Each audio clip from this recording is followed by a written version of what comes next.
ability to raise capital independently is its successful issuance of a $410 million in a green bond offering, its first publicly syndicated US dollar green bond in Southeast Asia to be certified by the Climate Bonds Initiative. Moreover, it will start upstreaming capital back to Ayala through regular dividend payments beginning in 2019. Meanwhile, the rest of our emerging businesses are in varying stages of maturity. AC Industrials continues to build its portfolio and now houses platforms in global manufacturing, proprietary enabling technologies, and high-value products for end markets. Its automotive retail and distribution segment, AC Motors, now counts Kia Motors in this portfolio of vehicle brands in addition to Honda, Isuzu, Volkswagen, and KTM. Kia is a solid global brand with a wide range of products that build a strong foothold in our local motoring culture over the past 2 decades. AC Infrastructure has entered the logistics space, a fast-growing sector boosted by rising consumer demand and growing e-commerce adoption. In 2018, we spun off Zalora's last-mile delivery services into Entrego, a technology-driven end-to-end logistics and fulfillment solutions provider. After its launch in March 2018, it now services the largest e-commerce players in the country, as well as clients from various industries. In education, we just received yesterday the regulatory approval for the merger of AC Education with iPeople, the Ucheco Group's education platform that houses the Mapua University portfolio. The merger brings together 7 educational institutions of the 2 groups, which together will offer quality education to students across all income segments and across their campuses in various parts of the country. Meanwhile, AC Health continues to ramp up its retail healthcare footprint. We are proud to say that Family Doc, our community-based 3-in-1 clinic, laboratory, and diagnostics facility, is now the largest chain of primary care clinics in the country, with 54 branches across Greater Metro Manila. AC Health has a target to open 100 clinics by 2020. Alongside these developments, we're undergoing a transformation journey across the group to build a digital and future-ready Ayala. We recognize that to continue thriving under a rapidly changing environment, we must evolve from traditional analog thinking into incorporating a digital perspective into our strategy and into our operations. On that front, you'll notice in our integrated report that across the Ayala Group we've had thought leaders, and for the Ayala Corp integrated report, we've included a small introduction by Dr. Hitendra Patel, who's been a big source of influence in our thinking. He's an expert in innovation and disruption, and I love this quote, the enemy of innovation is complacency, and just wanted to highlight that innovation is strategic imperative, and we're delighted to have Dr. Hitendra Patel giving the introduction to our integrated report this year. But following that thinking, as you know, we started to participate in businesses that are part of the current digital wave, particularly e-commerce, fintech, and health tech. These investments are designed to complement our group's traditional brick-and-mortar operations, future-proof our existing portfolio, and broaden the digital experience of Filipinos. Our group spent significant time studying other markets last year that are in the advanced stages of digital maturity, and we've allocated resources to platforms that provide some visibility into emerging trends and technologies. Absorbing and learning from these experiences, we become more deliberate and unified in mapping out our own digital transformation journey and have elevated it into a group-wide strategic agenda. Underpinning our transformation framework are 5 critical components.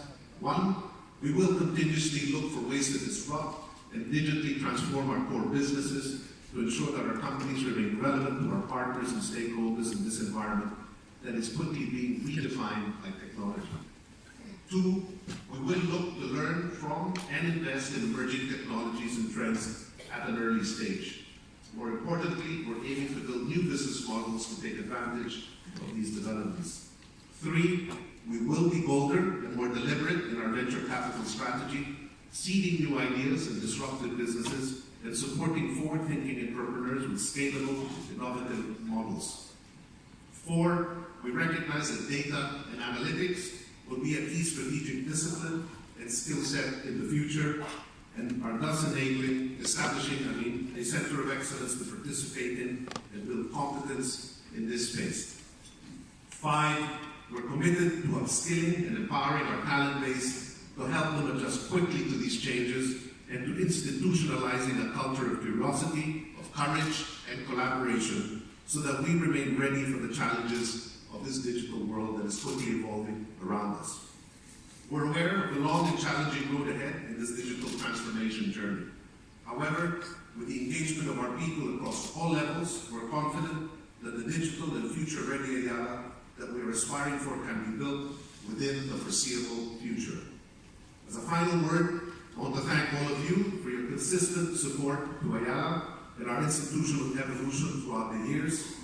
As we celebrate our 185th anniversary this year, it gives us a great sense of pride to see how we've been able to contribute to the country's economic and social landscape through our businesses. These have had a significant multiplier effect on our communities, on the capital that we deploy, from the taxes that we pay, to the jobs we provide to thousands of individuals, as well as to the reinvention we galvanize across multiple products, multiple services, and entire industries. Our contribution to the country's economic, social, and environmental agenda has become part and parcel of the way we do things. And I've always believed that this value proposition will remain to be an important cornerstone of our long-term success as an institution. I thank all my colleagues on the board and management and all our employees, many who are here with us today, for their strong engagement on our many initiatives across the Ayala Group, as well as our shareholders, our many business partners, and of course all our stakeholders for the continued trust and support to Ayala. Thank you all for being here with us today.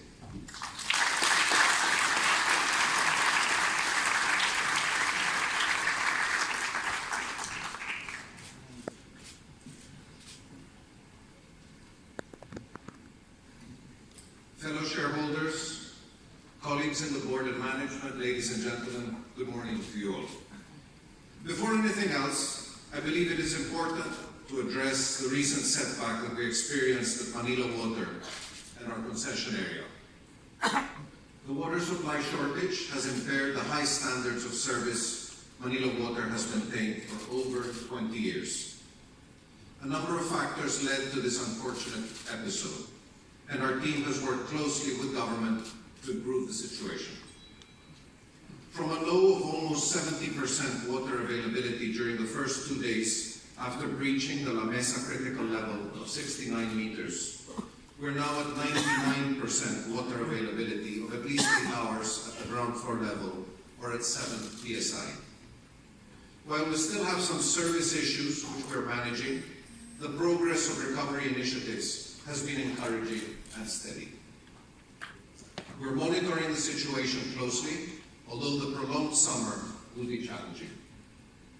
As most of you know, a key part of this problem was that no new water sources were developed by past MWSS administrations, despite our constant warnings of the emerging shortfalls given the rapid growth of the population in Manila.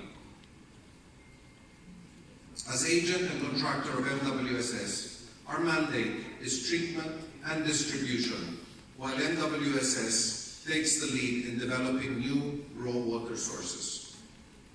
We thank the current administration for extending the necessary support and ensuring close collaboration with Manila Water in addressing the water supply shortage and in updating the water security roadmap. We will not stop working on this problem until it is fully resolved. Critical to this process will be the development of new sources of water so that we can finally achieve adequate water security for the East Zone concession area. As with all the challenges that we face as an organization, we must learn from these experiences and use them to strengthen our systems and make sure that this does not happen again. Let me now move on to my report of Ayala's performance in 2018. Despite some setbacks in the domestic environment, we're pleased to report that Ayala ended the year with a net profit of 31.8 billion pesos, 5% higher from a year ago, boosted by our real estate, telecommunications, empower businesses. It is encouraging to see that our investments in AC Energy have come to fruition as the company starts to provide a significant contribution to our earnings and value creation. These results keep us on track for our 5-year target of doubling our net income to 50 billion pesos by 2020. Included in our 2020 aspirations is a strategic imperative to diversify our earnings stream outside our 4 established businesses, Ayala Land, BPI, Globe, and Manila Water, by ramping up the contribution of our new growth platforms. At the end of 2018, our emerging businesses accounted for 15% of our equity earnings, largely driven by AC Energy. As our chairman alluded to, the past 10 years marked Ayala's aggressive expansion with a record high investments across the group. It was also a period where we saw consistent profitability growth, with our net income expanding at a compounded annual rate of 15% over the past 10 years. With this record high capital expenditure and solid profitability growth, our balance sheet remains healthy with enough capacity to undertake investments and cover our dividend and debt obligations. As of end 2018, parent level was at 8.5 billion pesos, while net debt was at 95.9 billion pesos. Loan-to-value ratio, or the ratio of parent's net debt to the total value of its assets, stood at a comfortable 11%. On the other hand, the cash flow adequacy ratio is currently at 1.66 times. Our peso-dollar debt split was at 64 to 36 for 2018. Ayala's dollar-denominated debts are fully covered by foreign currency assets. Our average cost of debt was at a low 4.6%. As the world demands a more holistic engagement from businesses, with accountability to the broader environment and not just their shareholder group, we constantly strive to deliver a meaningful, lasting impact on society, together with our economic aspirations. As we celebrate Ayala's 185th anniversary this year, one of the most significant changes in our recent corporate history is the greater focus that we have placed in terms of capital, time, and energy to truly align our business objectives with the developmental needs of the country. This philosophy has become a key part of our strategy and decision-making process. To institutionalize this perspective, we designed a long-term sustainability blueprint that lays out actionable and measurable targets that address critical environmental, social, and governance gaps that the country faces today.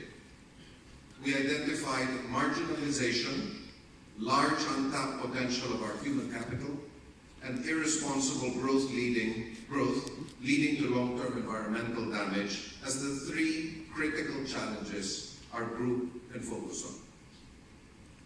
The Ayala Sustainability Blueprint, specifically designed to support the achievement of the UN Sustainable Development Goals by 2030, will enable us to be more deliberate in monitoring and evaluating our sustainability targets, and will help us allocate resources to these initiatives more appropriately. Moreover, this greater level of transparency imposes greater accountability for us to execute on these aspirations. Under the blueprint, we will focus on contributing to the achievement of 3 pillars where we believe our business can generate the most significant and lasting impact. These are access and inclusivity, productivity and competitiveness, and responsible growth and innovation. Let me discuss this in greater detail by citing examples of our initiatives across the Ayala Group in support of these 3 pillars. Let me start with the first pillar, access and inclusivity. While the country has shown very positive growth over the past decade, we continue to see the challenge of making sure that this progress benefits a much larger percent of the population. We have always believed that in a developing economy like ours, businesses play an important role in addressing this continuing challenge of closing the income gap and ensuring broad-based development. This is not just the government's responsibility. You may have noticed that across the Ayala Group, we have made a conscious effort to help spread our country's economic gains across all socio-economic sectors. Our real estate, banking, telecommunications, and water businesses have expanded their products and services and have diversified geographically to reach a much wider demographic and help drive economic progress in different parts of the country. Ayala Land has expanded towards affordable and socialized housing, launching 2 residential brands, Amaya and Bella Vita, that cater to much lower price points. Globe initially only targeted the top-end postpaid market, but over time has aggressively expanded into the prepaid segment, which has allowed the company to give mobile access to a much larger percentage of the population. We have always regarded our human capital as one of our strongest competitive advantages as a country. Filipinos are well regarded internationally for our resilience, flexibility, and creativity. Through our investments in education and healthcare, we hope to be able to harness the full potential of Filipinos' natural strength by helping nurture their intellectual, mental, and physical well-being. We have seen opportunities for positive disruption, particularly in providing quality and affordable education and healthcare. Let me touch on our education business. We all know how the Philippines is entering a demographic window that has the potential to create a highly productive workforce over the next decade. However, we need to equip this young population with the relevant skills to prepare them for the major changes in employment requirements of the future. It is disheartening to see that the lack of sufficient access to affordable quality education has led to massive dropout rates and quality issues across all educational levels in our country. At Ayala, we see this as an opportunity for positive disruption and a chance to contribute to our country's human capital development. Through our Apex schools, now the largest chain of standalone private high schools in the country, Filipino students receive the education they need to go on to college or to find entry-level professional employment. We're pleased to report that APEC is able to produce graduates who are IT literate, possess effective business communication and critical thinking skills, and are equipped with broadly applicable service, sales, and support skills, as well as industry and job-specific knowledge. Its learning modules also provided students with valuable soft skills and work habits such as persistence, reliability, integrity, and curiosity. It is very encouraging to see many of the first cohort of APEC graduates make it to a college of their choice. We saw a high acceptance rate among those who applied to our most selective colleges, such as PUP, UP, PLN, FEU, Tech, UST, LaSalle, and Ateneo. Meanwhile, among those who sought employment after graduation, at least 80% were employed within 120 days, with significantly above average starting salaries comparable to those of college graduates. APEC is still in its early stages, and we aim to improve these numbers further in the coming years. Manila Water continues to expand its footprint across the Philippines and in the Southeast Asian region. Last year, it won 11 new projects and invested in water companies in Thailand and in Indonesia. AC Health is establishing itself as a key player in the Philippine healthcare industry through its rapid expansion in preventive care, the sale of affordable generic medicine, and health technology, with future investments in hospitals and specialty care. With 54 clinics, Family Dog is now the largest chain of primary care clinics in the country. Having served over 250,000 unique patients, it is focusing on preventive care at the primary care level rather than just curative treatment. Through its program called Double Check, Family Doc wants to improve Filipinos' perception on preventive care by increasing the number of doctor visits to twice a year from the average of once every 2 years. Similarly, Generica is expanding its wellness products, offering health consultations and laboratory packages at affordable price points. Through its corporate health solutions platform, Vigos Care, AC Health is empowering patients to take ownership of their health through early risk assessment for various lifestyle diseases. The enactment of the Universal Healthcare Law will provide a boost to these initiatives and will allow AC Health to capture new opportunities around the country's healthcare ecosystem. The second sustainability pillar I would like to highlight is productivity and competitiveness. The Ayala Group has always supported the country's efforts on infrastructure development, aligning our own strategy to support the government's agenda. Our entry into the water distribution and telecommunication sectors during the privatization and liberalization of industries in the 1990s are clearly examples of this philosophy. More recently, we entered the power and transport sectors to contribute to accelerating the development of much-needed physical infrastructure that supports the connectivity and mobility requirements of a growing economy. From 3 major estates in the 1990s, including Makati, Ayala Land now has 26 estates spanning 57 growth centers nationwide. All these estates are sustainably and functionally designed, providing a better quality of life as well as economic progress within and around those areas through employment and entrepreneurial activities. These estates feature Ayala Land's different product lines for residential, shopping centers, offices, as well as hotels and resorts. One of Ayala Land's newer business lines is our hotels and resorts portfolio, which is building on the massive potential of tourism as a growth engine for the country. I have always been a strong advocate of tourism development for its natural ability to promote social and economic inclusivity by generating mass employment and integrating local communities into the value chain. Globe's foresight and aggressive growth strategy has enabled digital revolution in the Philippines, changing the way Filipinos connect and altering their consumer preferences. As early as 2010, Globe had already seen the market shift towards smartphones and data. It is continuously investing and upgrading its network while ramping up its digital content offerings to connect a greater number of Filipinos to the internet. Similarly, through mobile technology, Globe is helping address economic inclusivity by making financial services more accessible across a broader demographic.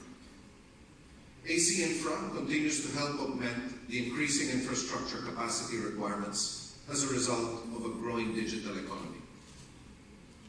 Last year, it set up Entrego, a logistics and fulfillment solutions platform to capture the strong growth of e-commerce in the Philippines. Entrego is expanding its presence nationwide with its 54 hubs covering 95% of the country and serving clients in various industries such as e-commerce, fintech, telco, and financial services. As our chairman mentioned earlier, over the past 10 years, the Ayala Group collectively deployed 1.4 trillion pesos in capital expenditure and paid 378 billion pesos in taxes to the government. We're proud to say that the Ayala Group is one of the largest employers in the country, providing employment opportunities to over 130,000 individuals. BPI's digital transformation is addressing financial inclusion as it facilitates higher engagement with the unserved and underserved segments of the population, particularly the micro, small, and medium enterprises and the lower income consumer segments. With increased efficiencies and lower costs, digitalization will make financial inclusion truly sustainable. In addition, BPI continues to ramp up its microfinance arm, BPI Direct Banco. Since its creation 3 years ago, Banco has disbursed loans amounting to over 4 billion pesos to nearly 56,000 entrepreneurs.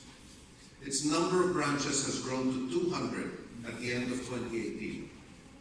Banco is targeting to grow its loan portfolio by 6 to 7 times by 2022. The third and final pillar that I want to discuss is around responsible growth and innovation. Part of creating sustainable long-term value is holding ourselves accountable not only to our stakeholder community, but to the physical environment where we operate. In recent years, we have increasingly placed high importance on how we can contribute to achieving a low-carbon and climate-resistant environment. 2 years ago, Ayala Land announced a target for its commercial properties to achieve carbon neutrality by 2022. We're happy to report that 62% of its emissions are now offset by its 560-hectare carbon forest and its properties' increased reliance on renewable energy sources. Manila Water continues to look for more ways to improve its efficiencies in the way it serves its customers and in developing new products and solutions. We're excited about its new initiatives on solid waste management and its potential to help solve our country's huge waste disposal problem. Waste management is a sector that is ripe for disruption and presents opportunities which Manila Water can capture in a responsible and sustainable manner. Over the past couple of years, AC Energy has deliberately redesigned its strategy to focus on renewable energy. It can be recalled that we entered the sector at the time when the Philippines was faced with a looming power shortage and needed reliable and affordable baseload capacity. Since then, the economics, efficiencies, and the ability to build renewable technology to scale has improved significantly. AC Energy is taking advantage of this opportunity and has since overweighted its investments in this space, particularly in solar, wind, and geothermal. In 2018, it generated 2,800 gigawatts of attributable energy, 48% of which came from renewable sources. AC Energy is committed to scaling up its renewables portfolio and has set a target of achieving 5 gigawatts in capacity across these renewable technologies by 2025, with renewables contributing at least 50% of total energy output. The $410 million green bond it raised early this year will be used to fund our renewable energy projects. AC Industrials continues to assemble a portfolio of global businesses that are in disruptive technologies and rapidly transforming industries, such as manufacturing and automotive. In 2018, it acquired US-based solar technology firm Merlin Solar, which owns a portfolio of proprietary technology that complements AC Industrial's core strength of providing manufacturing scale through IMI's global platform. Moreover, it is broadening its display technology capabilities through a joint venture with Topan. Headquartered in Japan, Topan allows AC Industrials to offer new solutions for customers in consumer electronics, automotive, and industrial markets. These are just some examples of our initiatives across the Ayala Group that we believe lay the foundation for us to undertake this ambitious sustainability journey through 2030. This desire to address social and economic inequity and environmental sustainability and our deep commitment to the development of our country is embedded in our corporate culture and will continue to define our direction in the coming years. We are fortunate to have individuals in our institution who share our holistic view that beyond traditional financial metrics, a truly sustainable business is one that considers itself as operating within a broader social fabric. We are aware of the challenges that we will face along the way, but we are confident that we will come out stronger than ever, as we have done over the past 185 years. As a final word, I thank our board of directors for their guidance and foresight, our management and staff for their strong engagement across our many initiatives, and once again, our customers, shareholders, business partners, and all our stakeholders for their continued trust and support to the Ayala Group. I now invite you to watch our corporate video, which describes our philosophy of constantly seeking ways to be relevant, growing with the communities we serve, and seeing the potential in the challenges we face every day. Thank you all very much.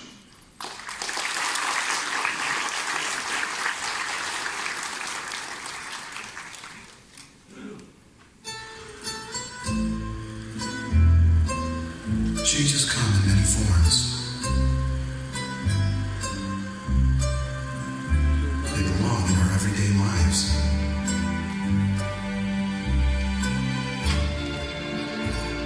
They made us better, closer, and stronger together.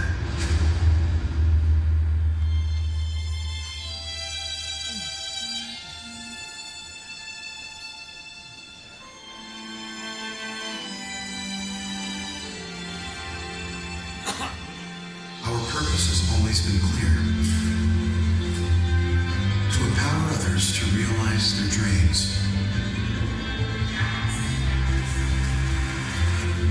to provide essential nourishment,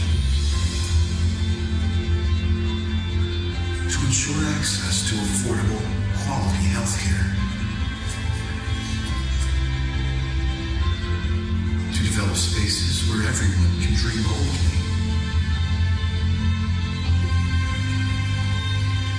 to be there for the people we love, no matter the distance.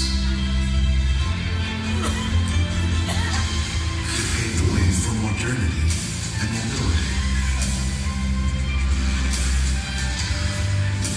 To preserve our culture and identity.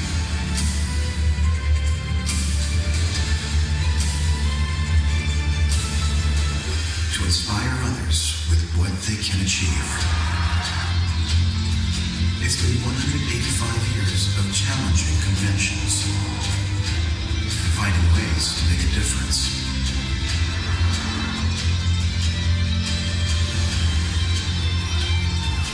One thing can never change: our commitment to the Filipino.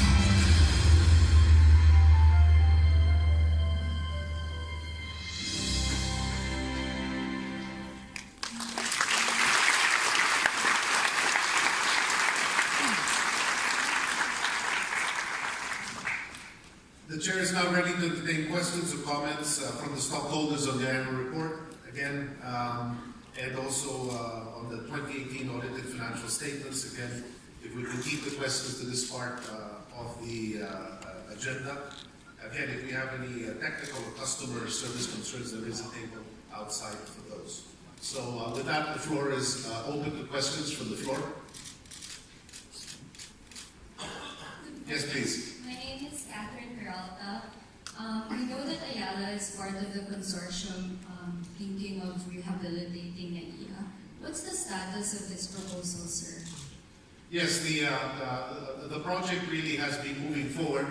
We have submitted to the DOTR and MIAA the revisions of the proposal that we have discussed and agreed upon. The next stage is it moves on to the NEDA ICC for approval. There's been a number of discussions with the government, given some that it is an unsolicited bid and that they have certain issues that they would like taken into account with respect to the application. But perhaps if I could ask Mr. Armendas, who's the head of AC Infrastructure, to maybe expand a little bit on that process.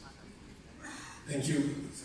We've submitted the final form. As a matter of fact, there will be a meeting this afternoon with the Department of Transportation and MIAA to finalize a few more details, which we hope to hurdle, and we will meet the targeted date of elevation to NEDA ICC by April 30, by the end of this month. Thank you. Thank you. Other questions from the floor? Yes, ma'am. A little bit louder, please, if you don't mind. Good morning, Mr. Chairman. Good morning. My name is Katrina Padua. My question is related to the proposed merger of the educational assets of Ayala and the Kamapuan Group. May we know what's the latest update on this and what's the future plans? Thank you. Yes, thank you. As you know, education, as our president mentioned, is a key component and a key initiative, I guess, of our investments moving forward. We'd like to contribute in a significant way to a key component of what will make this country a success. We did move towards a merger between AC Education and IT Pool of the Uchenko Group. We've been waiting for approval from the Competition Commission. We're very happy to report, as I think I mentioned in my report, that as of yesterday, approval has been given. So we now have an entity that will come together, of which we will have a 33.5% stake. The Yuchenko Group will have a majority at 51. And with this merger, AC Education will bring in the University of the Ambassadors, National Teachers College, and all our index schools, which have been highlighted into the portfolio. On the other hand, iPeople will bring in the Malayan education system, operating under the name of Mapua University, Malayan Colleges, Laguna, Malayan Colleges, Mindanao, Davao, and Malayan Science High Schools in the Philippines. So we will have a very robust platform, and we're happy that the merger has been approved, and I think it should take effect on May 2, which is just around the corner. Thank you. Yes, please, sir.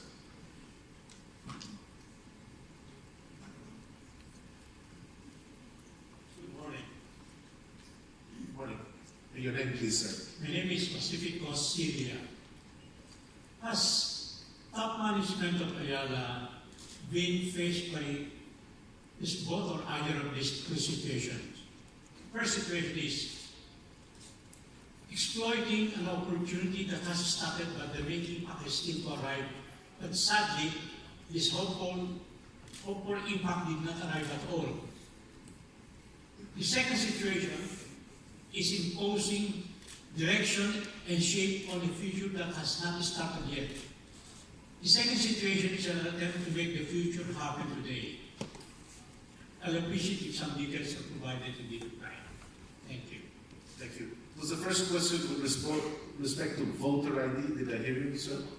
It's about trying an opportunity that has started being exploited, but its many impacts still to arrive in the future. So there was an attempt to exploit it, but the future, the hope for impact did not arrive at all. I'm trying to understand your question, sir.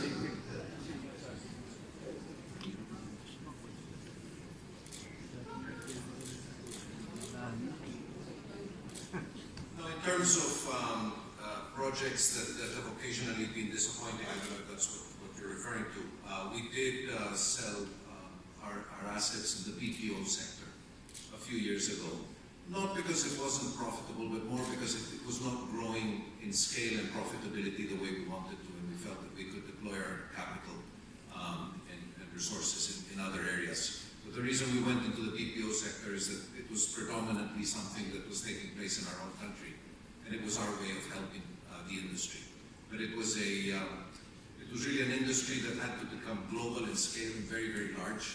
A lot of capital needed, and the profitability just wasn't reaching the numbers that we needed. And we felt that there was already enough momentum in that industry in the country, and that we did not need to be in that space. I hope that helps. Very clear. How about the second situation? In terms of, Trying to impose direction and force on a future that has not started yet. It is like trying to make the future happen today. Well, I think on that front, I spoke quite a bit, and Fernando added it to it as well. We're a great believer in the Ayala Group on this whole digitalization initiative.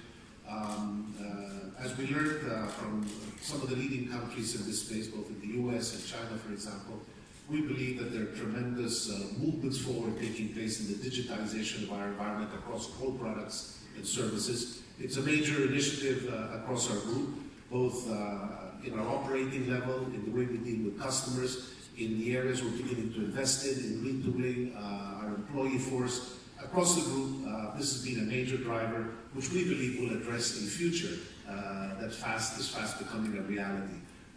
In the Philippine setting, we'd like to be ahead of the game on this front, and really show a digitalized Ayala that will have no equal in the Philippines. We believe that the consumer community across all products and services will be looking at this, and the tremendous growth that's taken place in the telecommunications infrastructure of the country, of which we're of course happy to be a contributor, will fundamentally change we all interact in this space. Let's not forget, Fernando mentioned the business processing outsourcing industry that's given employment to more than 1 million people that really came about from this technology transformation that allowed people to bring products and services to be made and done in the Philippines. That's given employment.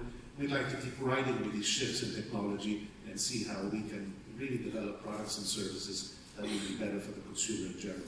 Even in our AC industrial portfolio, we're investing in many of the new components that will go into the automotive business that will fundamentally change the way the car works, the way it's driven. We're investing in solar technologies on the energy side. There are many that are happening and hopefully will address this future that you're referring to. One more comes to my mind based on your reply. The company, though it is huge, is nimble. Thank you. Thank you very much. Thank you. Yes, please, sir. Good morning. Good morning. My name is Daniel Dalmundo, and I have a question for the President, sir. It's okay? Yes, of course, please. On the issue of Manila Water, can you elaborate on the status of the supply situation or shortage in the East Zone? And then connected with that, I think 2 days ago it was in the news on the papers that the regulator, MWSS, imposed $1 billion of penalties.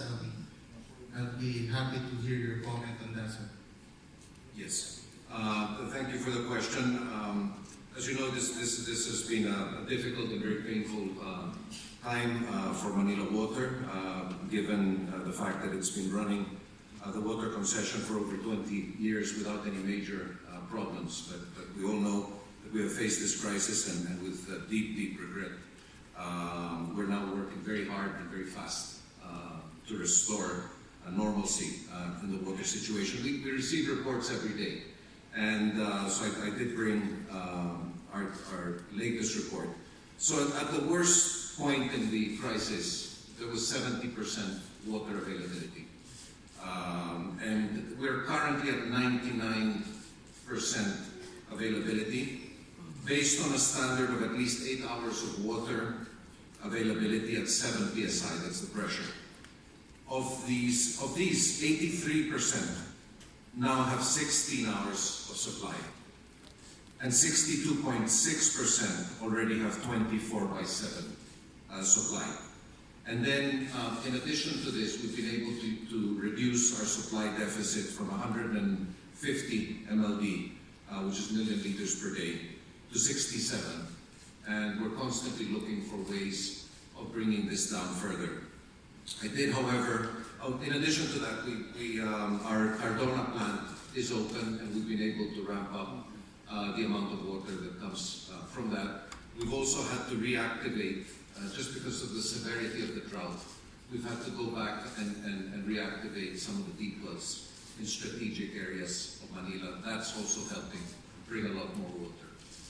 There's also very careful calibration every single day. The employees are working around the clock to make sure that there's an equal distribution throughout our concession area. So there is obviously shortage, there is pain, but it is being spread out equally among all parts of Manila. We have a couple of small, really problematic areas that we're giving special attention to also. In relation to the penalties, yes, we have to face this fact. Just to add a little bit more to the story, voluntarily and without any prompting from anyone, we did give back to the consumers very soon after the crisis almost 500 billion pesos.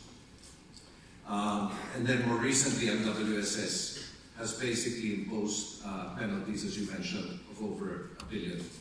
We're still gathering the details of this, but basically 534 of that is really a direct penalty. And that we have to absorb as a company this year. And then 600 million is for the development of a water source to ensure more water in the future. So in the past, we were not responsible for water supply. We are now asked, and we're happy to hear this, to be part of the water supply solution. I think the private sector can move quickly and find the most efficient way to provide bulk water and provide security in our water situation. I hope that helps. Thank you, sir. Thank you. Yes, please, sir. Maybe the gentleman in the back first. Yes, We'll recognize you first, sir, and then we'll okay, go ahead. Mr. Chairman, good day. I'm Sam Canoa. My first question is, in the news article last May 28, 2018, the AC Infra President Rene Almendra said that the NAIA consortium already submitted to the government the full plan of financing from the banks, including equity and letters, identified the equipment suppliers for the baggaging handling systems and people movers. He mentioned also the Siemens and Japan's Takenaka. So who are the other equipment suppliers, and is UTI one of the banks to give the financial support for the rehabilitation project? So I think, Rene, if you don't mind answering that question of the other supplier groups to the project. What we've done is to make the implementation faster, because the problem in the EIS has escalated. The capacity of the airport is only 31 million passengers a year. In 2018, we already hit 45.3 million passengers. So to be able to implement, as now discussed with government, we are preferring to get what is known as an EPC contractor, meaning a master contractor who will put together all of the components. An airport is a very complex building. It has, in putting up an airport, you need air traffic control. You have, it's called airside and landside operations. And we're very happy that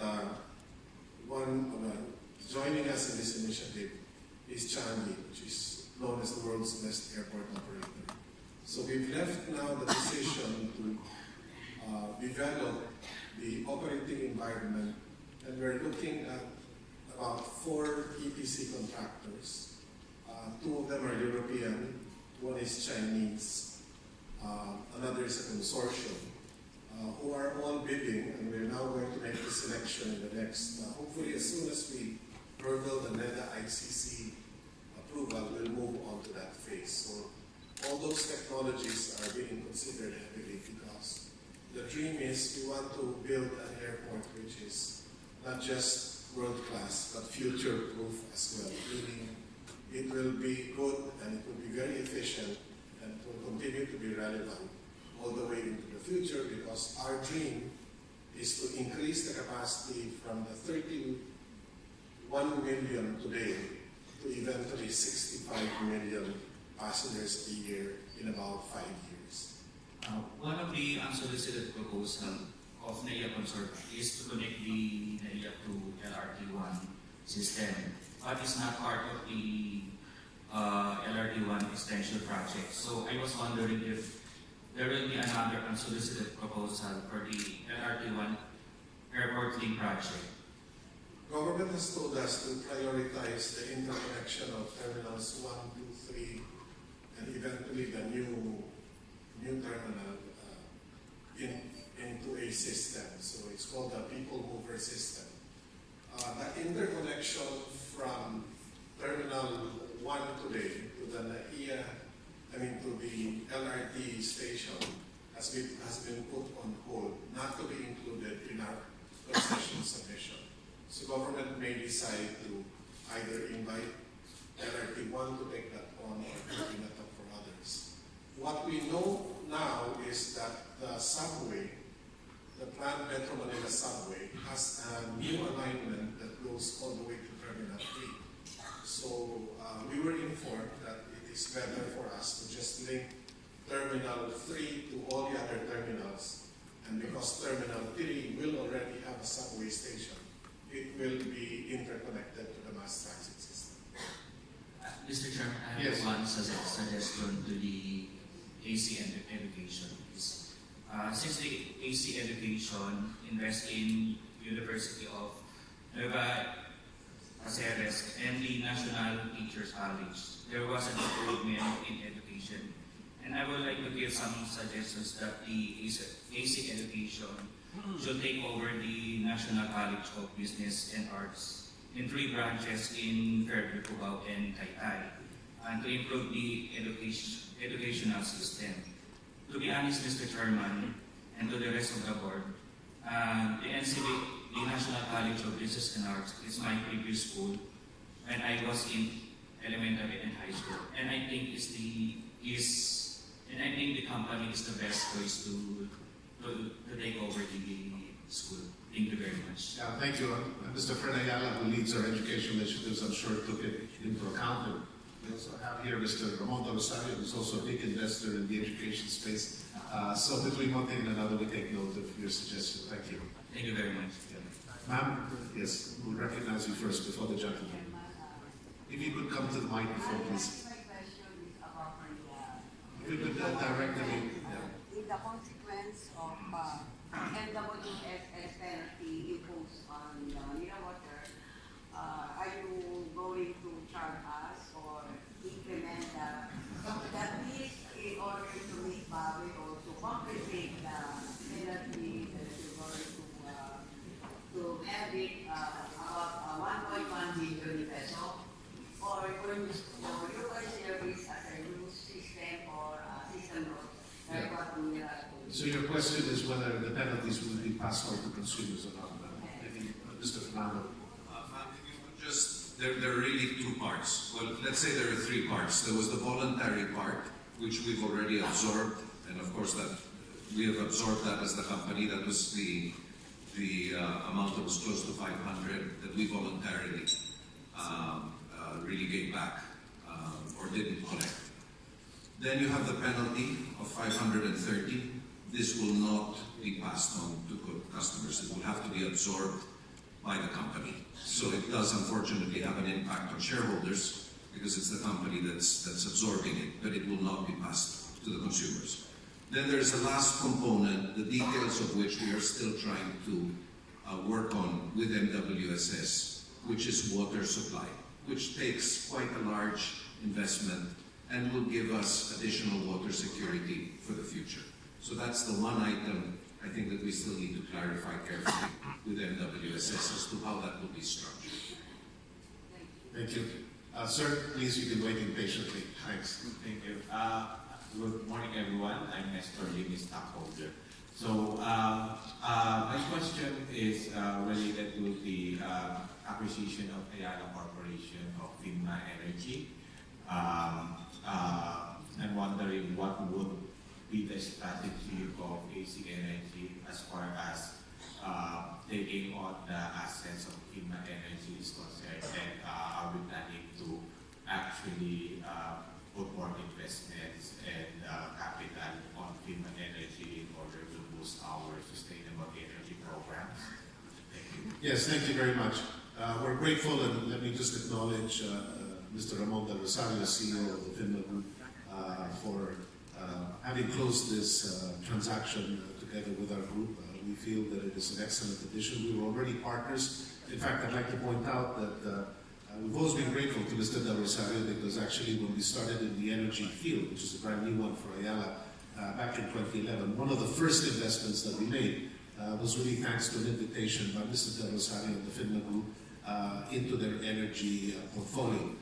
That was actually one of the first big steps that we took into the space, and we remain grateful to Mr. Del Rosario and his team for that invitation, which really provided us a leg up. Since then, we've had a chance now to expand that portfolio in FINMA, and perhaps if I could ask Mr. Eric Francia, our CEO of AC Energy, maybe to expand a little bit on the plans for FINMA.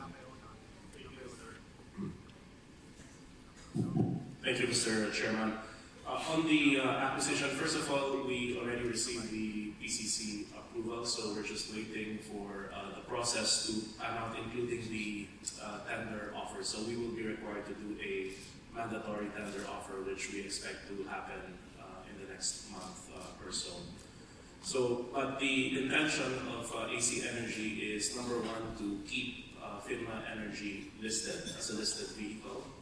And number two, depending on the results of the tender offer, we will be happy to make it our a growth platform. So meaning to say it will not stagnate, we will invest. So first of all, we will need to turn around the situation. It suffered a loss last year. but we have a plan to stabilize the earnings and then hopefully grow it over time. It will, of course, have to follow the same focus of AC Energy as a group to focus a lot on renewables. I have another question. Please, go ahead. Mr. Chair. With regards to the Manila water situation, Yes, can you give me an overview on, because I understand that there is a difference between the supply level of Manila water compared to Maynila, right? So, what are the plans that we are looking into in order to make the supply more equitable, since I understand that the Maynila service area didn't encounter any problems with regards to their water supply compared to Manila water. Thank you. Yes, could I ask first De La Cruz, the company president, to please elaborate on that point? Yeah, good morning. Thank you for your question. ANGAT provides 4,000 MLD to both Manila Water and Maynilad. And Maynilad and Manila Water contractually split that 4,000, 2,400 MLD for Maynilad and 1,600 MLD for Manila Water. And they are part of the contract. In the case of Manila Water, the 1,600 MLD is not anymore enough for the demand, which is computed at 1,750 through summer. That's why the President mentioned the 150 MLD gap, which what accounts for the shortage. In the case of Maynilad, the 2,400 MLD of supply from ANGAT is still sufficient for their demand. So that's the straight explanation. And that split is part of the contract, which started way back in 1997. I think maybe just to add one element, maybe so you can understand it, sir, to Mr. De La Cruz's component, is that the population component of our side of the concession has doubled in size, if I'm correct, Fritz, from 3 million people to 6 million people, and we've been basically catering to that same population with the same water allocation we received back in 1997. I think when the concession was originally handed out, I think there was a 60-40 split in the water supply, but now if we measure demand, we're close to a 50-50 situation.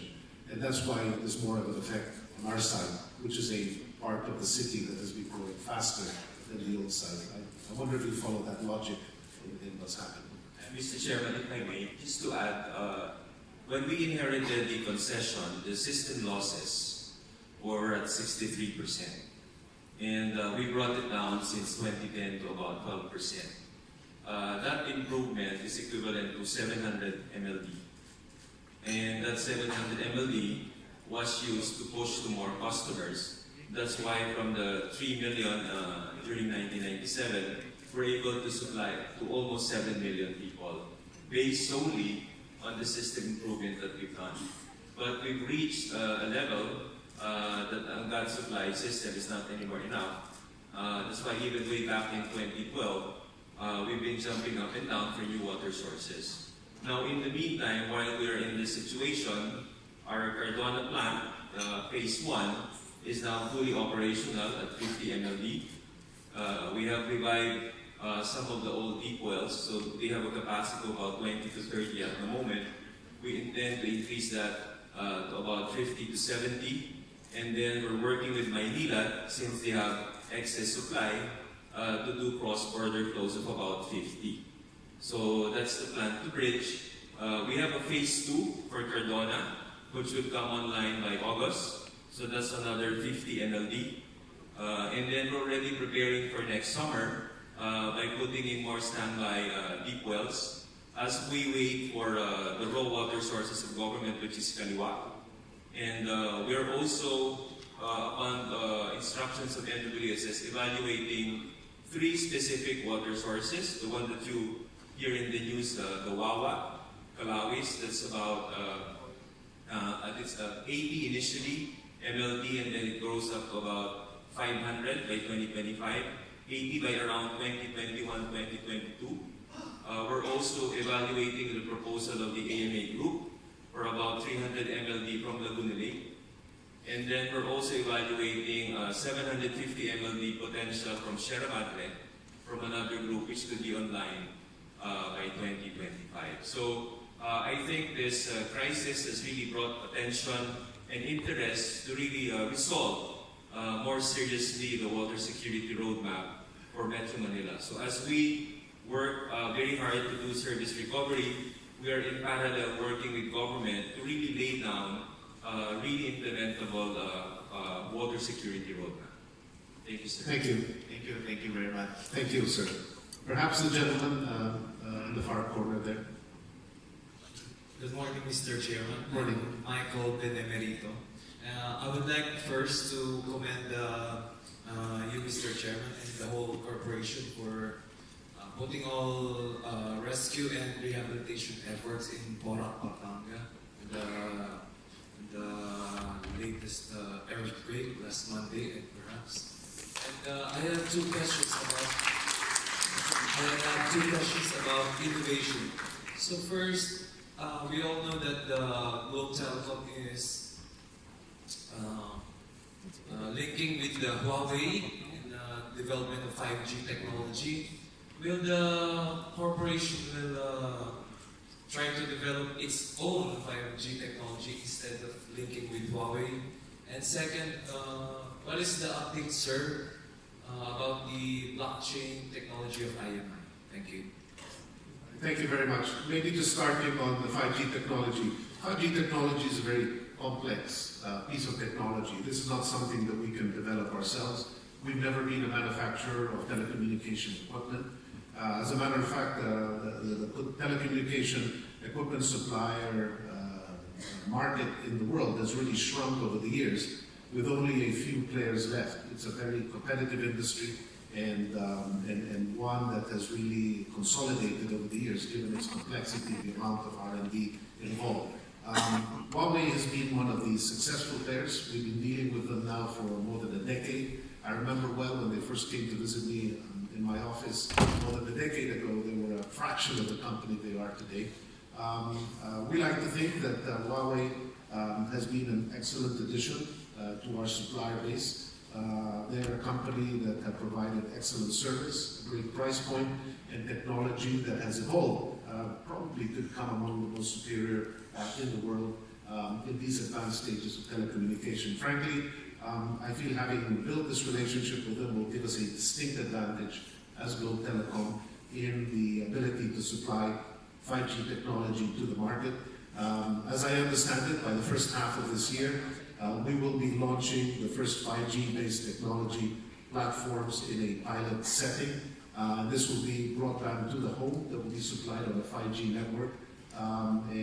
Perhaps Mr. Albert de Rosario, who's here with us from Globe, can expand a little bit more on that topic.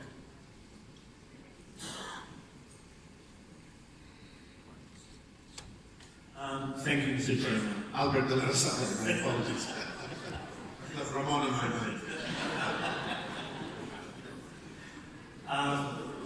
The 5G technology is a fairly nascent technology globally, and many of the carriers are still trying to determine the best application.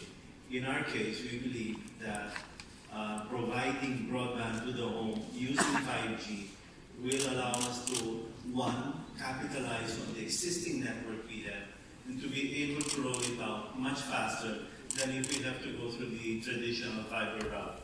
So in this way, we will be able to provide the service to a broader base of subscribers in the shortest possible time. We are going to be implementing the pilots shortly, and from there we hope to be able to roll out nationwide. Yeah. You also asked about blockchain technology. Yeah, I think in the case of blockchain, we are still watching it. We believe it's a technology that will be important. From what we understand, the use case is being developed are not yet that advanced. In other words, the products and services coming out of that technology are still very much in the trial stage. we're watching that technology carefully. I'm probably quite convinced that it will become part of the way we do things as we move on. It seems to have had some important uses in the way products and services are being sold. It is not, still at this stage, it is not being used widely within our group, but we are monitoring it at this stage. May I ask last, Mr. Please. Chairman, one more thing? About the Ayala Land's investment about real estate investment trust program plan. When will it start? Maybe this year or maybe this year? Yeah, thank you. We're actually quite proud of the fact that we'll be the first company off the block to introduce what we call REITs to the market.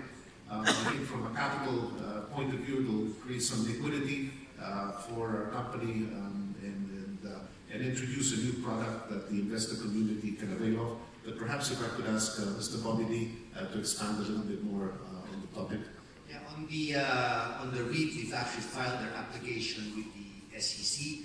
So we're waiting for final approval. The plan is to have a public listing in the second half of 2019.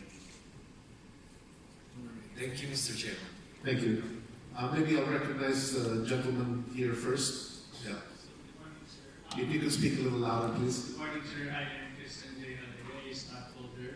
How do you address the issue of low energy supply in Luzon as we are investing in energy source? Low supply of energy in Luzon. Of energy city. Because the energy city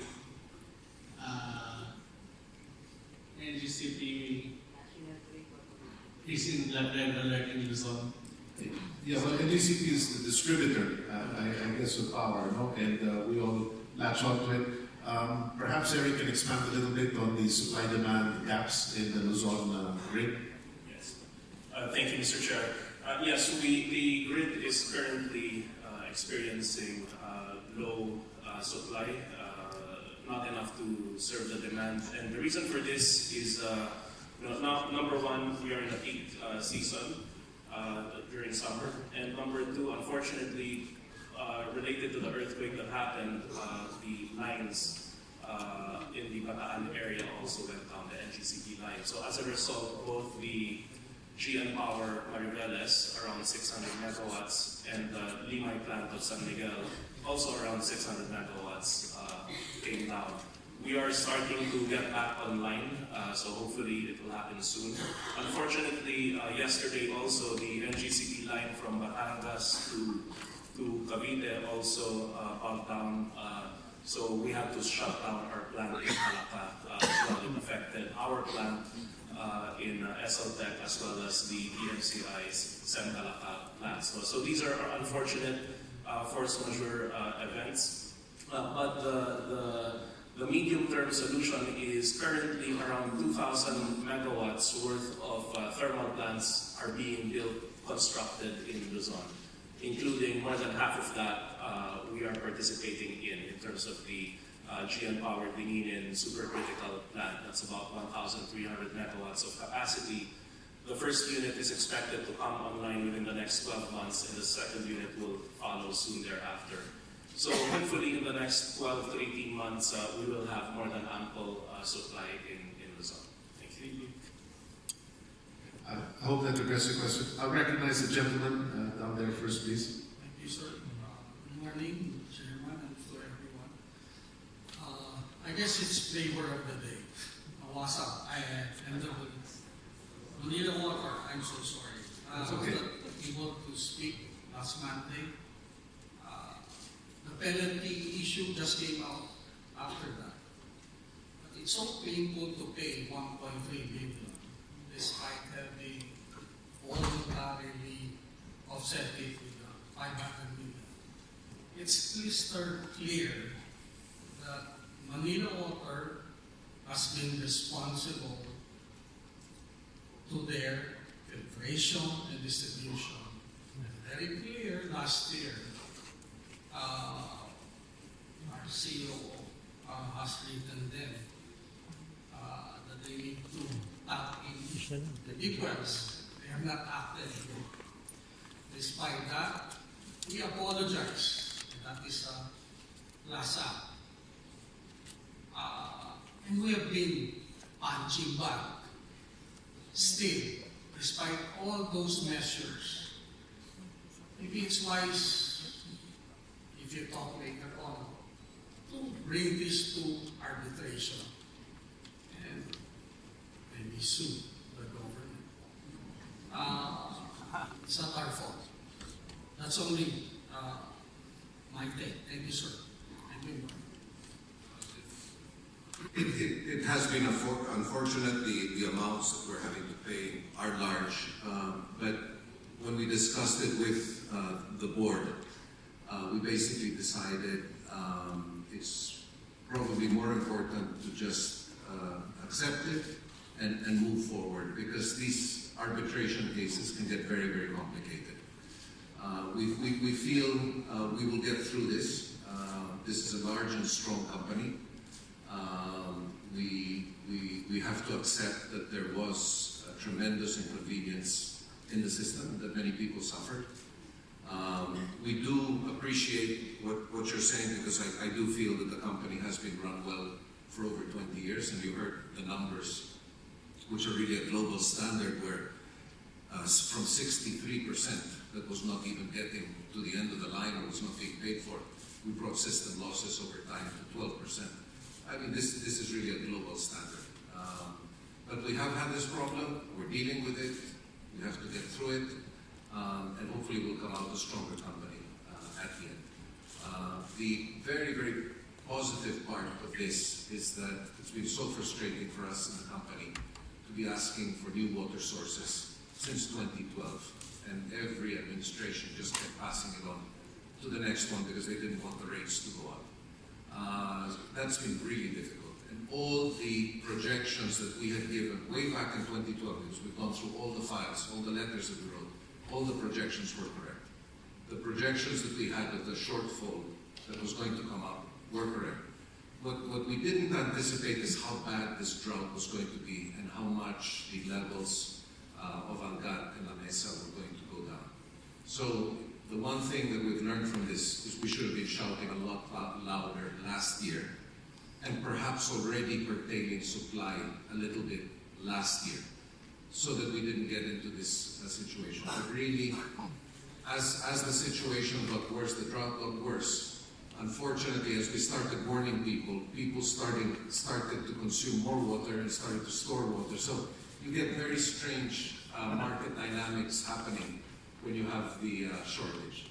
But thank you for the thoughts that you've given. But as I mentioned earlier, I think it's best we pay the fine. It will not be passed on to the consumers. We will have to absorb it as a company, and we move forward from here. Perhaps let's just focus on the silver lining of this whole thing. As our president said, there is a renewed focus on the government's part on supply-related issues and looking to fund it. This has been delayed year after year after year. There is now a focus on it, and we believe it will be addressed. That's a tremendous win all around, both for the company, for the consumer, and for the country. And so maybe that's maybe the best news coming out of this whole problem. We get stuck on the right, we get stuck on the left. Yeah. Maybe we can ask them to take a look at subtracting the 500 million voluntary rebate to the 1.3. But I'm also a consumer of the East Zone. So that makes it in conflict. But keeping aside 500 million less 1.3, that's manageable. Rest assured, sir, we will do everything we can, both in building a working relationship with the regulators, doing as best as we can for the consumers, and investing in the future. Please rest assured we will do what we can. Thank you. I'll recognize this gentleman first here. Thank you. Good morning, Alfred Rechterer. My question is regarding good corporate governance. Ayala Corporation was always on the forefront when it comes to good corporate governance. Unfortunately, I read now a disclosure in March. Ayala Land was fined for a transaction of a director of a principal officer trading during blackout period. My question is, how could it happen? who was the director and principal of who did this kind of insider trading, and what was the fine? You were saying that there was a fine in Ayala Land of the director. I don't think we're aware of any fine. It's disclosed on the PC website, date March 25.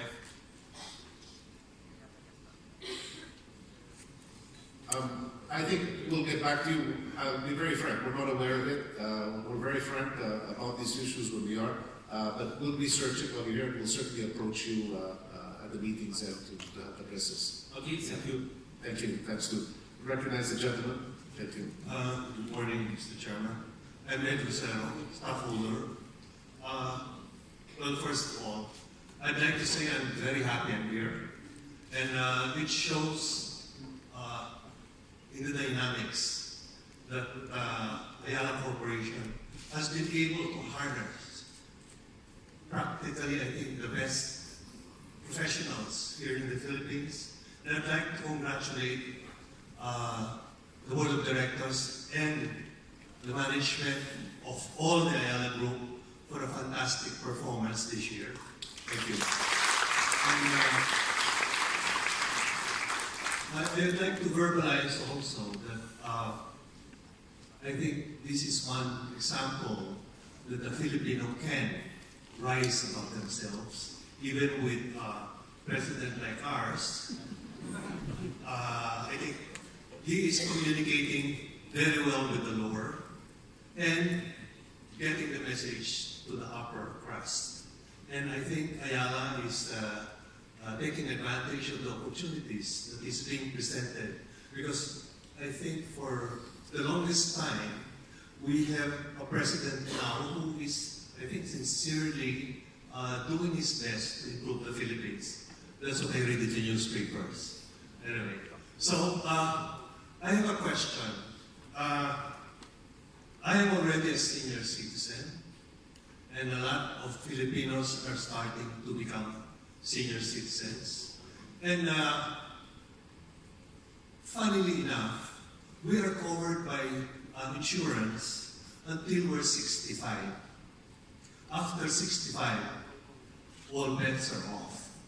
And you have to find insurance companies that will cover you. There are companies that will cover, but at a very huge premium. And they do not cover the pre-existing.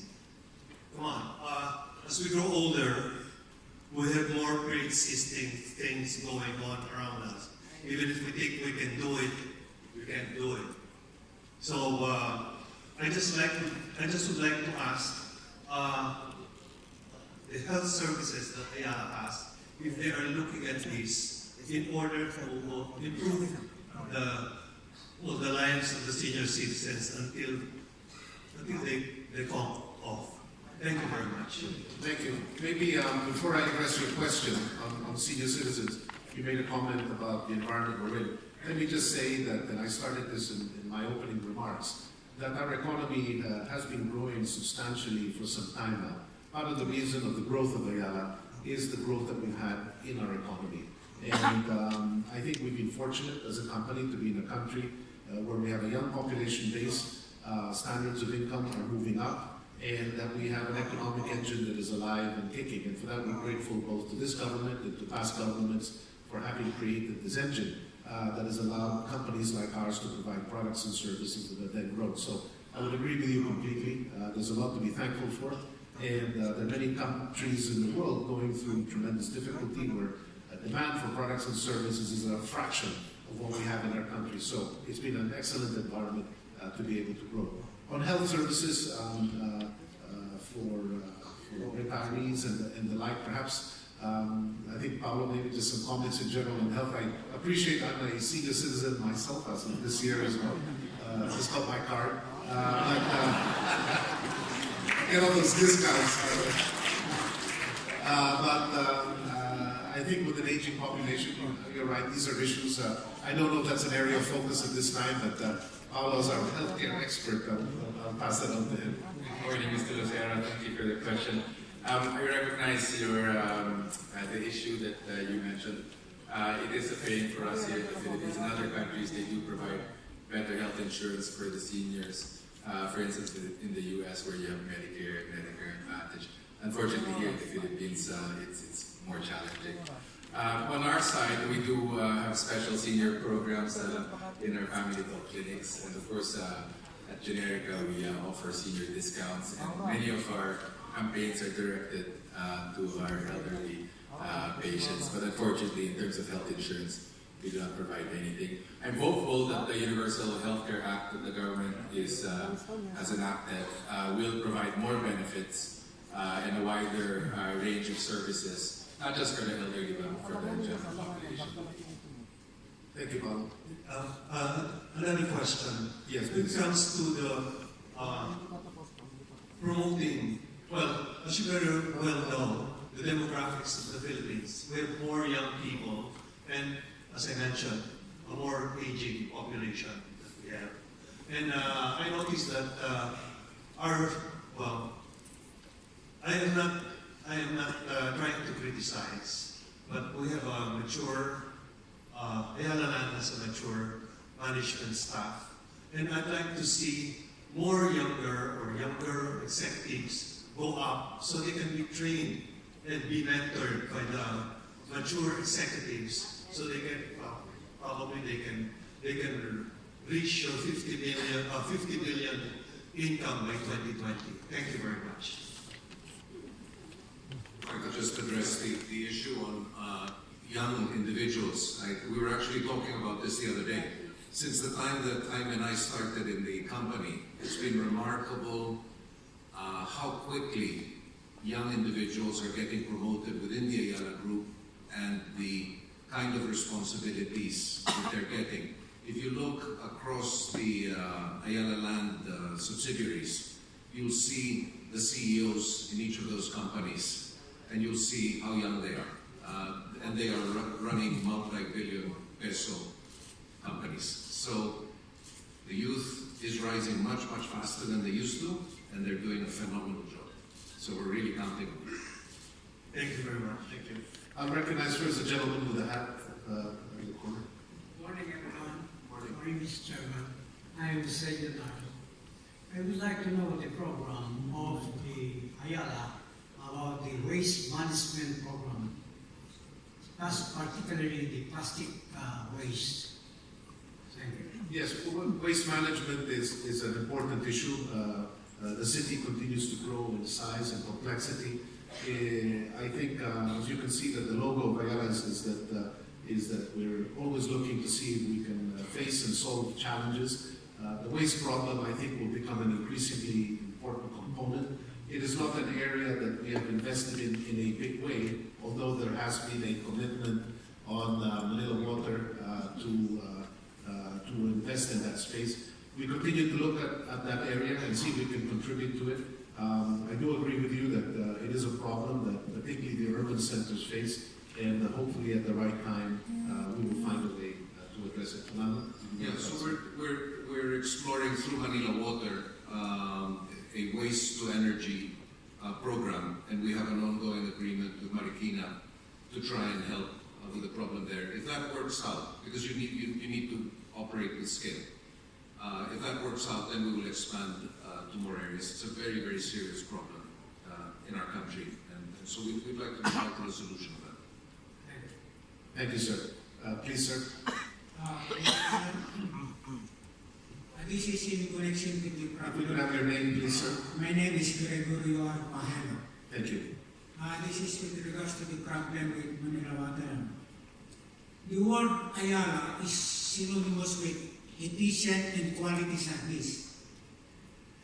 Kaya ang problema sa tubig, hindi po isi-isi sa Manila Water. Ang may kasalanan po dito, palagay ko ay MWSS. Nasirang pala ng Ayala dito, sir. Palagay ko hindi nagkulang ang Manila Water dito. It is the problem, it is the Manila Water, it is the MWSS na may kasalanan dito, palagay ko. Well, sir, it's unfortunate, and I think we've mentioned that really the obligation to supply us water, I need to stress, should not be blamed on the current administration because it takes time to produce water, sometimes 2 to 3 years. This should have been done through past administrations, and as we mentioned earlier, we have been writing letters and mentioning this since 2012. So in that sense, we did not proceed. If we had received new water sources, we would not have had this problem. That is correct. However, given that, we do still take part of the responsibility with our operations that perhaps we could have activated more things like deep wells sooner. We did not anticipate how bad this drought was going to be and how long it was going to last. But we have been asking for a long time to have a much bigger buffer on the part of the government to make sure that there's enough water to go around. So, but thank you for your comments. Thank you. Please, sir. Yeah. Yes, I'm Alvin Rai. I would like to raise concern on Huawei. There has been reports in the U.S. that Huawei has been alleged of spying or security leak from the U.S. to China. I want to know what is the company's fail-safe or security method to prevent this. Yeah. Thank you. My interpretation of this, but it's just my view, so I speak in a subjective way about this, is that we have a technological war that is evolving. The U.S. is on one side of the fence, perhaps with some Western countries, and China on the other. 5G technology is a transformative technology. It will basically fundamentally change the way products and services are provided. And for the first time, we have China being a threat to a traditional world order where the Western countries have provided that technology. I think the tension that you read about is really a tension that far exceeds issues of security. It is about a positioning for dominance in this new space. And the attacks that you see between countries, which of course we read about in the press, are part of a process of gaining advantage in this. And I think it must be, in my opinion, taken in that light. Now, from a security point of view, we have always been conscious about security-related issues. In fact, a lot of R&D and backroom services are provided by an Israeli company. Andops has provided tremendous services to us. We know that Israel is a leader in this field, and we purposely brought them in as a counterbalance on that. We take security very seriously, not only at Globe, but also at BPI and many of our other companies, because cybersecurity has become a new focal point for attacks. At this point in time, we are confident that our security at Globe Telecom is very high. We have checked and double-checked and triple-checked, and we have had, at this point, no concern whatsoever that we're aware of on security concerns. I would take the rhetoric that we read about as something to make us more aware, but not to be worried about at this point in time. That would be my reading of the situation. Yes, I see some hands up there. Please, ma'am. Good morning to all. Angela Bernardes, stockholder. I'd like to commend you for the concept of building that elevated walkway along De La Rosa Street. When I go to Makati Med, I have a leisurely walk using that elevated walkway.